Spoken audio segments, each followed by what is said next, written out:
All right, let's jump right in. We're going to talk about something pretty fascinating today. A small, really small organization in Nepal that is thinking on this massive, world-changing scale. Now, they're not out there building roads or power plants themselves. Nope. They're the ones designing the blueprints for them. And their ideas, well, they could literally reshape an entire nation. What if I told you that you could take all the smog that's choking a city and turn it into clean water and power? It sounds like something straight out of a sci-fi movie, doesn't it? But here's the thing. This isn't just some daydream. It's a real, meticulously detailed proposal. And we're not just talking about wishful thinking here. This is a plan with actual, clear, actionable steps. You've got step 1, capture the air pollutants, using tech that already exists. Step 2, apply some new, innovative technologies. And step 3, well, that's the magic part. You create power, water, and fertilizer, all things the country desperately needs. It's a whole transformation. But what's maybe the most remarkable part of this whole story is where this nation-altering idea came from. It wasn't some huge billion-dollar corporation or a government task force. Nope. It came from a small, lean nonprofit in Nepal. Which, of course, makes you wonder, who are these guys? Okay, so let's meet them. The organization behind all this is called, and get ready for this, the Project Research Innovation, Invention, and Development Center. Yeah, it's a mouthful. Thankfully, they go by a much simpler and, I think, much better name, the Pride Center. Now, they actually call themselves a sharing platform, and that little phrase is really the key to understanding their entire model. See, their goal isn't to go out and do the projects themselves. Instead, they want to be this central hub, this place where ideas for Nepal's future can be born, developed, and then shared with the people who can make them a reality. And this little comparison really spells it out perfectly. They're not the ones with the bulldozers or the checkbooks, right? They're the architects of the ideas themselves. Think of them as a catalyst.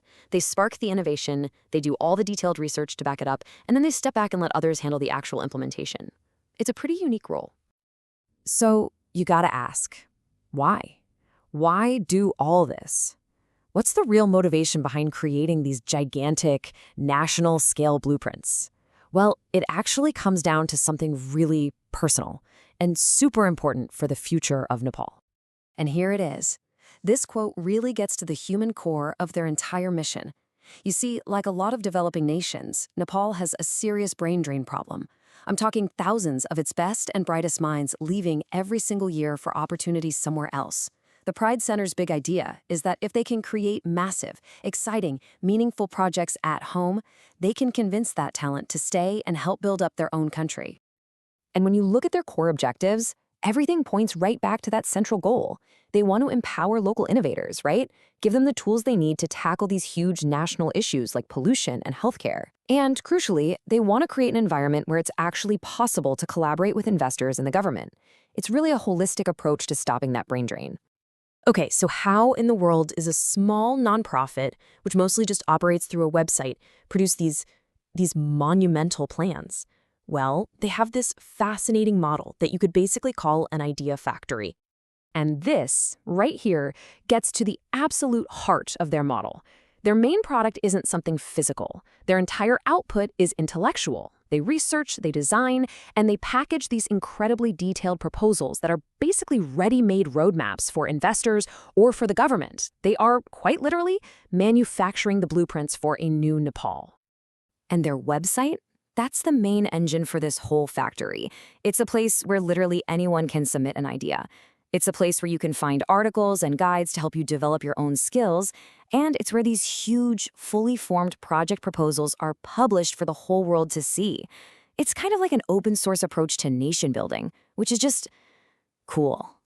So remember that air pollution project we talked about at the beginning? Well, it turns out that was just a warm-up. The Pride Center's vision isn't just limited to single issues. No, they're thinking about the entire national infrastructure. And all of their proposals are really designed with two big audiences in mind. First, you've got the major international investors, the ones looking for huge, large-scale opportunities. And second, you've got the Nepali government itself, giving them a framework for how they could approach national development and spending. Just take a look at this list. When the King of Qatar visited Nepal, the Pride Center didn't just show up with one idea. No, they had an entire portfolio of 10 mega projects ready to go. We're talking about everything from massive hydropower projects and smart cities to complete overhauls of tourism and digital connectivity. The sheer ambition is just staggering. And the scale we're talking about here, the total price tag for that one package of proposals was over 100 billion Nepali rupees. To put that in perspective for you, that's roughly 750 million US dollars. It just shows you the level they're operating on. They're not interested in small fixes. They are proposing total, absolute transformation. But it's not all about attracting foreign money. The Pride Center also looks inward, offering up these incredibly detailed plans for how the Nepali government itself could better invest in the country's future. For example, they drafted an entire budget proposal for the country's science and technology sector. And this wasn't some vague wish list. Oh no, it was a super detailed 25-item breakdown that allocated funds for everything you could think of. Research grants, new infrastructure, policy development, the whole shebang. And the number they put on that single budget proposal? Around 35 billion Nepali rupees. That's about 260 million US dollars. So again, you see this pattern emerging, right? Audacious, huge, large-scale thinking, but it's always backed up by really meticulous, practical detail.